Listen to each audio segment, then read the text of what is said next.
Good morning, everybody, and welcome to day 3 of FCON. We've got a lot of great content today, so hope everybody has their caffeine and is ready for another full day of fun and informative sessions. We're going to give it just a minute here. I see people are still entering from the lobby, so we'll give it just a minute and then we will kick off with Jason Papillon.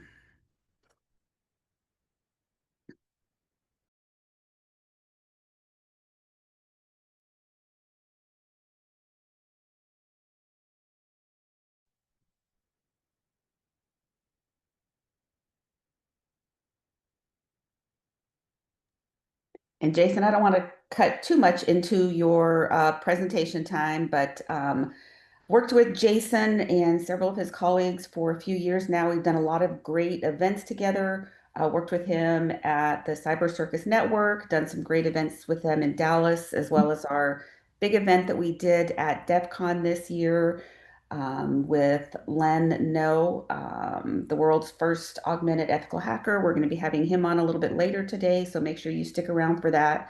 But Jason, you've worn a lot of hats, had a lot of titles, been involved in a lot of things. So I'll let you do your intro because I probably won't do it justice. But appreciate you being here with us first thing this morning. Yeah, absolutely. Morning, everybody. I'm hoping I can get you guys really pumped up and going this morning. I'm at least try. As Heather was saying, I'm Jason Papillon. I'm the CEO and founder of Cypher Nova. I am also a CISSP and have the Cyber Distortion podcast, in which my colleague Kevin Pentecost and I talk about all things cyber and AI. We're now in our fourth season of that. And I'm also a part of the Cyber Circus Network. It's a network of cybersecurity podcasters that have come together to deliver more content to the industry. To Heather's point, we just did a documentary on Lin No, the world's most embedded um, uh, ethical hacker, meaning he's a transhuman. And we're going to be premiering or showing some information on that later today in another session. But all things in a lot of different ways. For today's conversation, want to share with you guys a journey, a story, and a lot of information that will help kind of bridge the gap around where we are, where we're going, and how to think of AI differently. So, as I said, I'm a part of Cypher Nova. I've been working now with AI, ML, and in conjunction with cybersecurity, but AI and ML for about 4.5 years now. And I've had the privilege of doing that at the highest level, enterprise level, working with some of the best in the industry across Microsoft, AWS, Salesforce, um, Oracle over that time period. And so if you think about the early stages of operationalizing AI, um, and the work that was being done then compared to what we're doing now, I've had the privilege of taking that whole journey and learning along the way to how we might operationalize AI and turn it into having real business value. For today's presentation, first of all, let me tell you about a little bit about CypherNova. Goal, mission, everything's about driving real transformative business value to organizations, helping them achieve what the essence of AI really can be to an organization, bridging the gap and turning this disruptive technology into something that we're now reaping the rewards from everywhere. But in order to, and I share that just as context for where this presentation is going. This presentation is all about helping you as individuals understand and see that there is real business value and some steps that you can take in order to and apply in order to get you there to start to obtain real business value through AI, ML, other solutions like that. But to do that, we got to understand a few things. First of all, um, there is a gap, and there's a gap that I've hit this over and over and over again. And this gap is the uh, the challenge between the AI hype and AI results.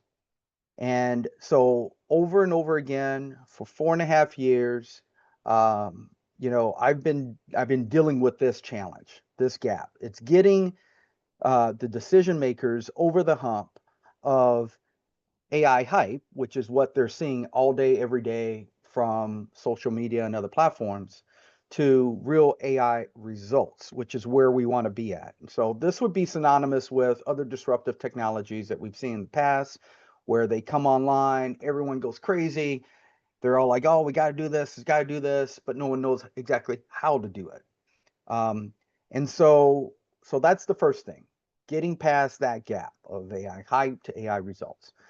The second thing is, in order to do that, you got to get out of this being stuck, right? And so we tend to have my conversations with organizations have always been either they're hesitant to move forward because they don't know enough about it and they're worried, they're scared, right? For good reason. Um, or they're in this hype cycle and they don't know how to apply real transformative value. Neither one of those are good places to be because they're not getting us anywhere. And so I've really spent some time trying to focus on how to get people beyond either the hesitation or the hype cycle to then make a decision and move forward. And learned a lot along the way as we did that. And then the third part is, I believe in order to do that, and what I've started to find success in is it starts with shifting our thinking. And so I will walk us through an exercise, a light version of this shifting thinking exercise today with all of you to start to make you think a little bit differently about AI in a comparative analysis to other disruptive technologies and what was successful with those and how we can learn from that and apply it here. And then lastly, I'm going to walk through some real dollar results, some things that really highlight uh, how this can really work for an organization. Things synonymous with some of the presentations we saw earlier this week, where there's real ROI that can be obtained by using AI, ML, combination of that, and agentic models and whatnot to produce real results. So I'll be diving into some of that stuff. The difference here is that with Insight for Nova, we are really focused around operational business value. It's not specifically solutions for cybersecurity. It's around the holistic view of a business and how a business operates. So the examples that I'll be showing will be examples that are driven around an organizational business value. So we'll dive into that as well. But to start with, I want to give you a little bit more of a foundation about how we approach this with Cipher and there's a purpose why I'm going to show this. It's because it starts to help you understand the shifting of thinking in the approach that we're trying to do. So our strategy falls under two primary focuses with some ancillary additions. And so those primary focuses are the platform and the virtual chief AI officer program. Now, why that's important?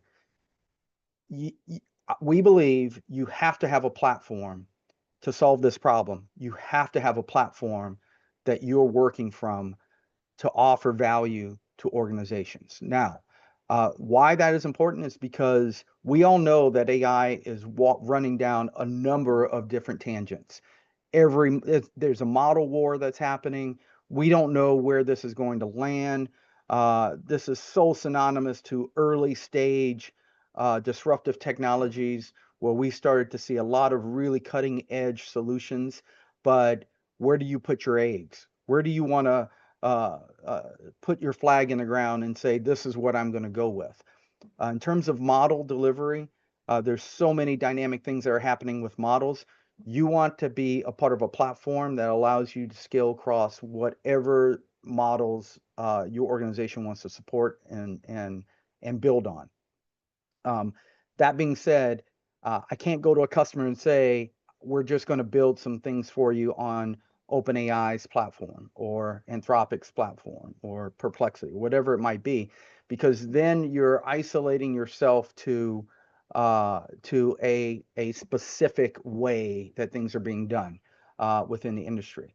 And as the technology continues to evolve and change and morph, you want to have the flexibility to be able to address that and reap the rewards of everything that's happening real time. A platform is important. The second thing is security. And maybe this is the first thing. Security. So one of the biggest challenges we faced early on with trying to work with AI at an enterprise level, at any level, but specifically at an enterprise level, because that's the first place people were really attacking it, is doing it in a secure way. And so my stance there was, I'm not going to build anything that isn't security first. And so my purpose there was I don't want to repeat the same mistakes that we repeated in the past, i.e., the internet, for example, where we started to get into um, uh, distributed technologies across the internet that weren't secure because we didn't care, right? We're putting our credit cards into websites during the dot-com era, and the only security we had was that at some point someone said it was PCI compliant, so we said, okay, we'll do it, and no one really thought deeper about all of the other complexities that need to be in place from a security standpoint in order to make sure that all of our data was secure, not there was no leakage and all these other things. So knowing what we know today, there are steps we can take to make sure that things are secure. That's what a platform will allow you to do. This particular platform is one in which an organization can subscribe, purchase, and then it is spun up in a private container with a private network, private storage. It is exactly how your organization would would create an AI platform for your organization. Uh, Everything about that platform is private to you and your organization, including the network, right? So it's self-contained, allowing you to do all your work in that container, and it's managed for you as well. So that's what the platform does. You can build on that platform. It's an agentic platform, so it can scale, it can grow, it can do a lot of different things. You can plug that platform into other services within your business through secure APIs. So that's its purpose, right? And then the second part is you have to train people. You have to help people get over the gap. And so that's what the VCAIO program does for you, is this ability to help people understand how to use it, help people scale it, and apply it to their business. Now, the last two, we found that there's kind of this delineation line. And this delineation line, again, about the thinking part, shifting your thinking, is that people, you tend to believe AI can just do everything. You sit and talk to them like, yeah, we want to do AI. Yeah, let's do that. So it can do everything. What can it do for us? Right? And that's a problem because that's the wrong approach to take. So what we try to do is say, look, we want to give you real tangible examples. We can't help you understand what AI can do unless we can show you some things that AI is doing. And so one of the things we do is that what we've known is that once we can show you some examples, the light bulb clicks and you just take off. You come up with all kinds of ideas, all kinds of projects that you believe AI can solve, and they're real. They're real tangible ideas because your thinking has shifted, and now you're thinking around the practicality of what it can do for you with objective output. And so that's where the agent development process comes in at. On the platform, you have the ability to create your own agents within some reason. The other side of that is you might need some customization. So we allow that as well. And that's where we get in and do some deeper customization. That might be a combination of AI and ML. Then we also apply it by showing real tangible results through a product. And so we have a product called Service Smart. You'll see a lot of this stuff happening lately where you have this calling receptionist or chat client, customer service chat client, things like that. That's what Service Smart does. We have that for a reason to show people that you can get real tangible results. So as that is a foundation, let's move on into the shifting of thinking. We start with a few stats. One, We know right off the bat, 80% of organizations are planning to have some type of a chatbot because there are huge cost savings associated with that. And we'll show you some of the numbers associated with that later. In 2024, 95% of Fortune 500 companies were adopting Gen AI in some capacity. So we know we're all moving in that direction. We also know there's a skills gap. When surveyed, 46% of leaders said, we know there's a skills gap. So we know we need people in helping bridge that gap and show people how to get there. And then we also know that there's at least, and this 2025 report said that there was about 40% of efficiency improvements amongst employees utilizing AI. We know, we've seen it firsthand where there's even higher percentages than 40%, and we'll show you some examples of that as well. But I like to show this to get people thinking about where they are on their AI journey. You may not be anywhere close to any of these numbers, and you're ready to you want to get started with it. This kind of gives you some baseline to say, hey, you should be, but let's start thinking about doing it in a real actionable kind of a way. And so one step further in the shifting of thinking, I want to take you on a thinking process. And so the next several slides is going to help us go through that. And this first step is talking about the rise of the operating system. So again, going back to looking at past disruptive technologies, we're going to start looking at the rise of the operating system. So now where this is evolving from is I was doing a webinar a few months ago, and we were talking about looking at the way back when in the 80s, when we started delivering PCs to businesses and saying, hey, we want you to use this computer. And businesses were like, hey, why do I need that? My process works just fine. I've got this 3-ring binder with loose leaf folder paper, and I can just write all my stuff down. Or I got a carbon copy sheet, and I can just write all my invoices down on, and I got a copy of it. Cool. I don't need that. But now fast forward to where we are today, and obviously there was real business value to be obtained. We just had to help people figure out how to bridge that gap. Now, one of the things that did that for us was the operating system. If we look at the role of the operating system compared to AI platforms, there's a lot of synonymous elements associated with the two, right? So, and not to get into deep detail on this, but look, here's the bottom line. OSs allowed us to manage compute, storage, and memory very effectively. So we could apply it to other things like apps to provide value. Same types of things are happening with AI, is managing that thinking process of compute, is managing storage, is managing memory, is so that we can apply other effects to it, like agents. So there's some symmetry between the two as we start to look at it. And so let's take the next step. The next step would be looking at how the world changed from the operating system being on mainframes to the operating system being in a device that you can provide to someone.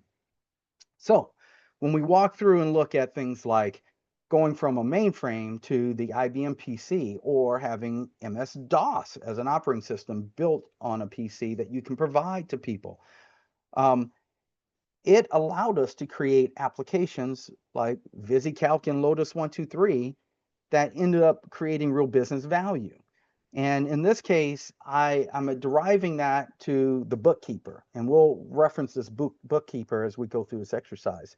But it provided real business value to the bookkeeper. It didn't replace the bookkeeper, but it augmented them and enhanced what they could do. If we draw a parallel to that, we would do something like this. We might say, hey, hardware back then, that PC that everyone was manufacturing, that's equal to cloud infrastructure. The OS that ran on that PC, that's equal to an AI platform, not a model, not an engine, not an ML algorithm, an actual AI platform that orchestrates, that has functionality, that allows you to do a lot of different things. And then thirdly, where the value really gets applied wasn't necessarily in just the PC or just the operating system, but the apps that we built on there. So i.e. the VisiCalc and Lotus 123, that is synonymous to business agents that we're building within those platforms. So now you can start to see there's a lot of things that are similar to what we saw during that same disruptive technology era, and being able to bridge the gap going back to that individual business and say, you need to have a PC or you need to use AI. If we can solve that problem at that lowest level, your customer's customer having value with AI, then everything else upstream will work for us. The adoption process will scale. And that's why I use this story of the operating system as probably the closest to that comparison in disruptive technologies. So if we go through this exercise and shift our thinking a little bit, here's a key takeaway for all of you. What we found is that almost always the first place to start is a POC. And not because we want to do a POC, but because we have to be able to prove that initial value to an ROI. I've done a numerous amounts of POCs over the past 4.5 years. I've been lucky enough that each POC I've done has had success. Now, there's a reason for that, and we're going to talk about that a little bit later. But those POCs always result in more POCs, because once you show value, the light bulb clicks. Some questions you should ask yourself as you're moving down this path would be, hey, what does success look like in 6 months, off of this POC? What would I expect that to be? Derive what you want the outcomes to be in your head, and then work to figure out if we can achieve that or not. If you were to look at synonymous business roles to like the bookkeeper that we talked about earlier, what would be other roles like that where a solution like an agent might be able to augment them the way a spreadsheet augmented the bookkeeper and add value? So that would be another one. And the third one would be 100%. What are the policies, the data hygiene, the governance, data governance, the security issues that you need to have addressed, or you want to have addressed, or you should have addressed when implementing these things for your organization? So those three things as starter points. And then I want to take you into a polling system. So if you scan this QR code, I'm going to ask you a couple of questions to see what your thoughts are on this same process. Give you a few minutes on that.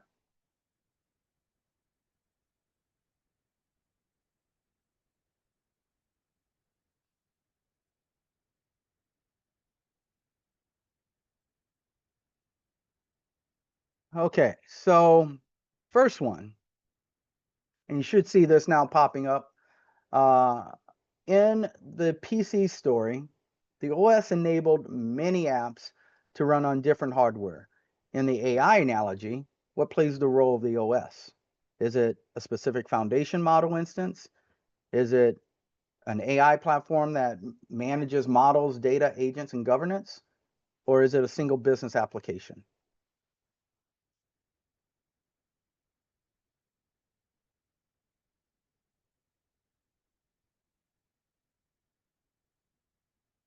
Might not have anybody taking these polls today. Oh, there we go.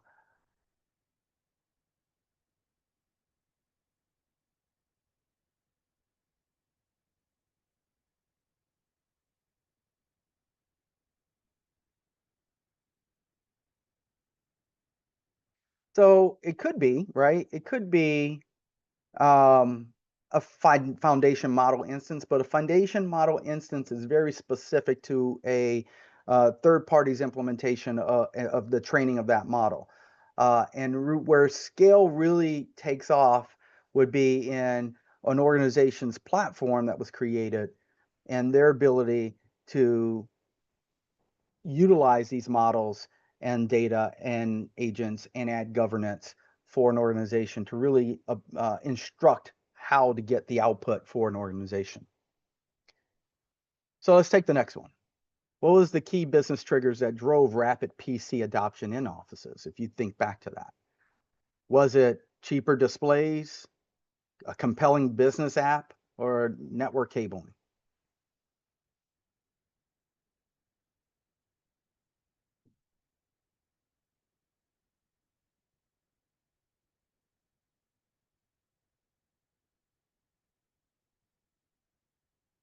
Yeah, I do think, the results are saying business apps. Obviously, I think without business apps, doesn't matter if you have a PC or not, and how cool that PC can do things.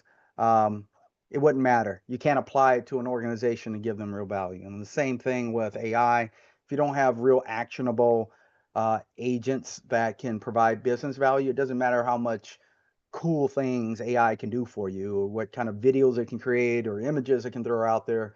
It needs to be able to return investment in some capacity. And then lastly, for AI agents to become widely useful across a company, which of these is most important early? Training a single huge custom model internally, accessible platform interfaces with agents, good data access and clear governance, or hiring many data scientists immediately? I would tell you there was a point in those 4.5 years where we thought training models was the way to go. And then the cost to training models was just astronomical. And compared to what you could achieve dynamically utilizing RAG. And so that turned that on its head real quick. But yeah, accessible platform interfaces with agents, good data access, clear governance, and security, I will add, is definitely the way to go. That being the case, uh, so AI projects, 70% of AI projects fail. And when we look at why 70% of AI projects failed, this stat, by the way, was also shared in a couple of presentations earlier this week. The primary reason why is because a lack of objectives, a lack of focus, a lack of asking those questions, those three questions of what does success look like for you in this project. Part of that was because we're in this AI hype cycle and everyone's just trying everything and anything and just seeing what it can do, um, and not taking the steps to define this is the objective, this is what we want to achieve, how how close to this objective could we succeed, and if we do, then this is what success would look like, a return of X or an improvement of whatever, right? Now here's the flip side of this. As I said earlier, I haven't had a POC that's failed in showing some level of success. A real world example of this, we did an invoice reconciliation process, built an agent to do this work. This agent did OCR. It managed multiple scans of documents to manipulate the image through multiple series to get a very high level of accuracy. We used AI to score its level of accuracy on every scan at every element field that we're trying to pull out of that document. So if I have 10 fields I'm trying to pull out of a document, if any of those fields fell below an 88% confidence rating, then we scanned it the next cycle, and again in a third cycle, and each cycle manipulated the image to improve the scannability of it. So the results of that were, out of 1,500 invoices that this organization receives daily of scans, we were able to reduce or give back 77.5% in that process. So we reduced the overall process and added efficiency, 77.5% efficiencies back to that process. The scan rating, 98% of all those documents were scanned and was able to be processed and reconciled. The error rate on those was 1.8%, and that was 100% because of the scan quality. Now we're talking about stuff that's upside down and sideways and different document sizes and handwritings on it and different quality in scanning. And only 1.8% of those documents failed out of 1,500 invoices. Again, all they having to do in this case is review the exceptions, because we've already reconciled the vast majority of all the invoices that are there. What did that result into? That resulted into the original process, no scanning, no AI involved in it, was 125 labor hours that they did every day. We were able to reduce that to 23 and a half labor hours roughly. And the majority of the 23 and a half labor hours was either existing further process inefficiencies that they have, like when they enter the invoice information into their business system, one person might have been doing it one way and another person did it a different way and there was inconsistencies. Or the scanning quality itself. The scanner was just so horribly bad. They need to clean it. There's lines through it. There are things like that. All of which those 23 and a half labor hours still have areas of improvement to reduce those labor hours even further and improve the scanning qualities further. Uh, and then lastly, what that resulted in, just off of these numbers, was we removed a little over 100 hours in labor cost, and which resulted in $4,000 a day, $1.4 million a month. All the initial ROI is recovered in the first month. So they capture enough money in the first month to pay for the entire system and then some. So real numbers. On our platform, this is an example of this. I want to highlight this real quick, but the platform is just like any other chat type of platform you would see, but it does other things. So it does basic what you would see out of a ChatGPT or Anthropic or any of those other deals. But it also does imaging, but it also has a component called Designer, and that's what this piece down here is. And it also has a component that allows you to create your own agents.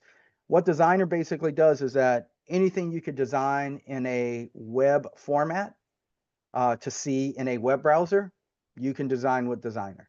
That could be market copy information that you can convert to a PDF and send out. That could be uploading your data and running a custom quiz against your data and create a test.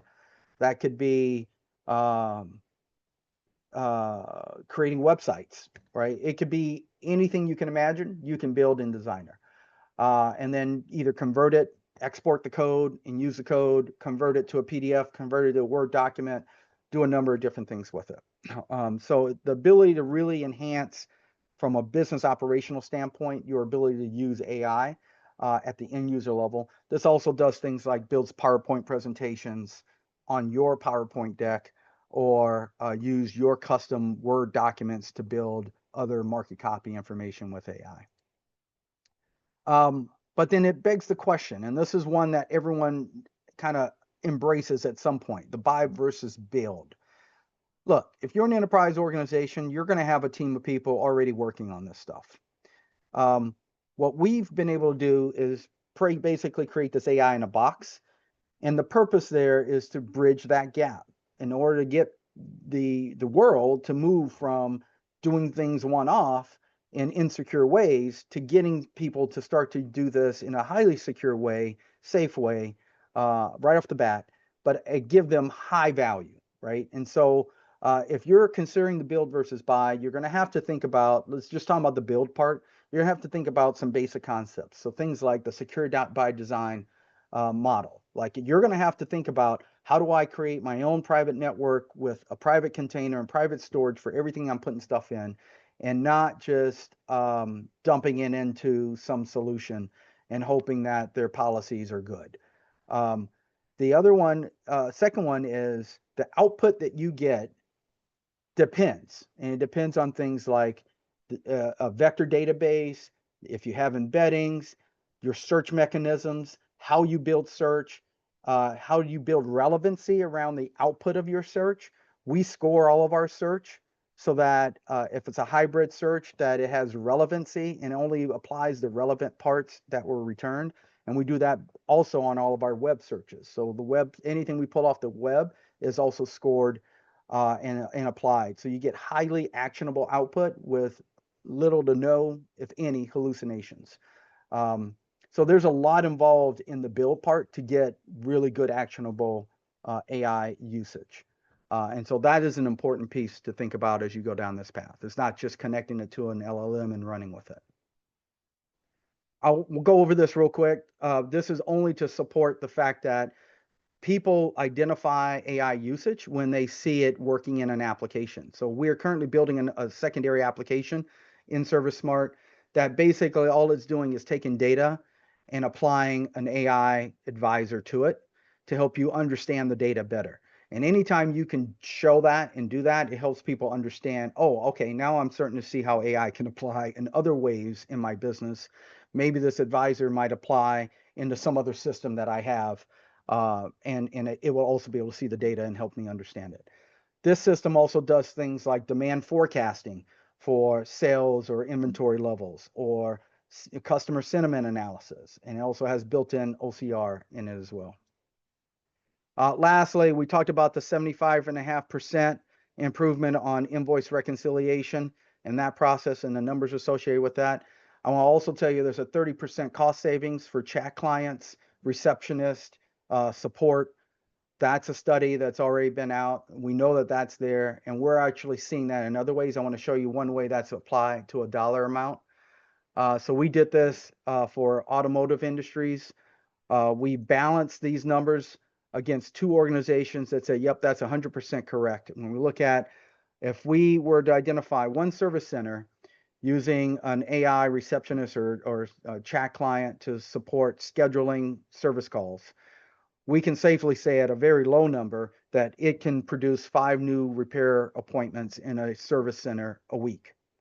That results in $2,000 in parts orders, $104 annually in increased revenue just by doing that, by answering the phone, always being available, always being ready to schedule appointments.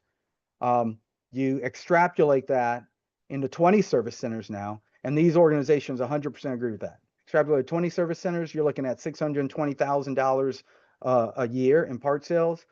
100 service centers, which most of them have over 100 service centers, you're looking at $3.3 million in additional revenue that you weren't capturing before. And that 5 is a very low number. On average, this is more like 25 repair orders a week. So again, real numbers, real actions.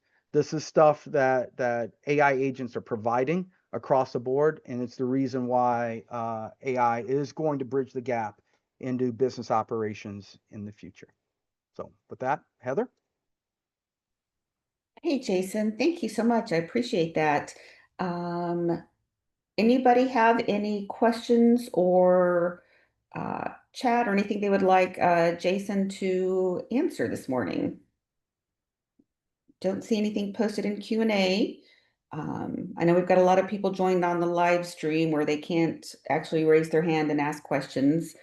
Um, but with that, Jason, I appreciate it. Just want to remind everybody that these sessions are being recorded. So you will have access to the recording as well as to Jason's slides. He's also featured as one of the speakers in our lobby. His bio is there, so if you want to learn more about him or connect with him, feel free to check him out in our speaker section in the FCON lobby. And with that, I want to introduce Jason Desnowski with Keeper Security. So Keeper is one of our newer partners. They've got some great technology. Look forward to Jason kind of telling us a little bit more about them and learning some more about Keeper Security. Good morning, Jason. Good morning. Thank you, Heather.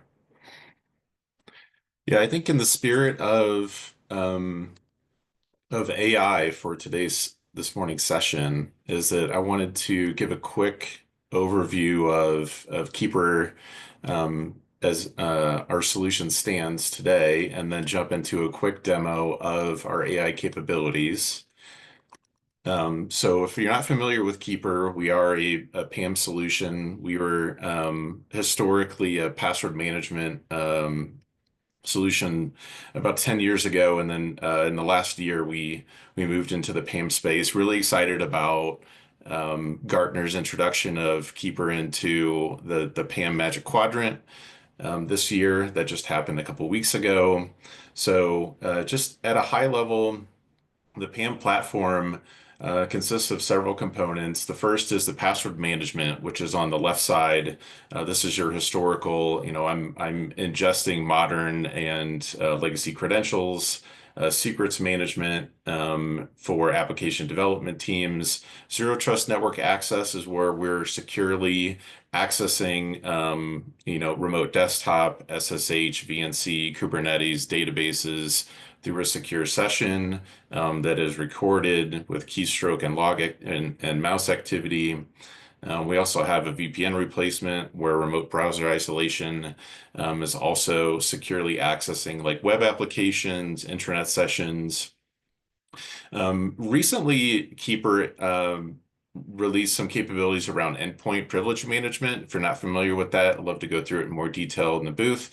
This is where we're managing Windows, Mac, and Linux machines, operating systems at the endpoint, where we can remove that local admin access and provide just-in-time elevation of privileges for administrator type activities like software installation. So that's just like a quick kind of peanut butter spread of what Keeper does as a platform. And you can see at the very top, there's a line that talks about Keeper AI. So this was introduced recently. This is our agentic AI that integrates in with a number of LLMs, especially open AI platforms. But we have, a number of integrations there where you can leverage your own LLM. And what it's doing is it's continuously monitoring privileged sessions for suspicious activity. We provide immediate alerts, and we have the ability to terminate sessions based on risk levels of what AI is detecting. So it's analyzing metadata, keystroke logs, any kind of execution logs and unusual behavior that it deems, a potential threat. So what I'd like to do is walk through a real live case of that. So here I have my Keeper Vault. This is where all the credentials are stored and connections. And I'm going to go to a specific connection here that has Keeper AI enabled. And this is actually leveraging an ephemeral account. So we will generate a brand new account when I launch this session. So this is an SSH session into a Linux machine. We'll just give it a second to launch here. And this is a secure connection. So I'm leveraging an encrypted tunnel, and Keeper also is recording this session. So when I finish, I'll show you where those recordings are. You can see here I have an ephemeral account. It says I84, trailing with some letters and numbers as the account user. And if I just run a couple, simple commands here, maybe just cd to the root directory, I can see what's here in the root directory. But, what I would like to do is actually run a command, sudo vi passwords. It's where I'm trying to look into the password file and see what's in that file. You'll see that there's an error message that's given to me, and the connection is terminated. So that was done automatically. So before that command is run, Keeper has detected that that's unusual behavior and something that we don't want to allow. So that connection is now terminated. If I go into the settings real quick, I can show where this is actually done. So here's my ephemeral account that's been configured. Excuse me. I'm going to go into the ephemeral account. And under Keeper AI settings here, I have the ability to set different thresholds. So depending on if I want to allow what we consider medium risk, high risk, or critical risk type of detections on this connection, I can choose to terminate and lock the session. And then I can also introduce exceptions. So if there are certain commands that we want to be able to run, like mount or unmount, maybe I add those here into as an exception for AI. And then the last thing I want to show just real quick is session recordings. So this was the second one here is one that I ran a little bit earlier before we started today. I'm on Mountain Time, so it'll show 7:50 Mountain Time. All I did was I checked, who I was, and then I terminated the session, so that was low risk. But all these sessions that have been running across the server in this connection are recorded. And if I go in and just play, this is not the actual session that was terminated, but we are recording the screen, keystrokes, So this is a nice application for being able to automatically detect without having to have someone, over the shoulder saying, "Hey, that's activity that we don't want to allow on this machine. We'll terminate it. We log that activity." And then, administrator or, SOC analyst could go in and analyze the records and determine kind of what is going on. So we're stopping any potential threat before it's able to happen against that server. That's what I have to show today. If you'd love to see more, we'll be in the virtual expo. I think we're in the kind of the central top area of the virtual expo. So I'd love to see you all there. Awesome. Thank you, Jason. Yeah, appreciate your time and your sponsorship. Our expo hall is open today from 10:10 to 10:40 Central Time. So as Jason said, if you have some follow-up questions or would like to chat with the Keeper security team, make sure you visit their booth starting at 10:10 today. And we've got a couple minutes break, and then we'll be moving over to our next session, beginning home automation with our very own CIO, Josh Tatum. So appreciate everybody's time, and we'll see you in the next session.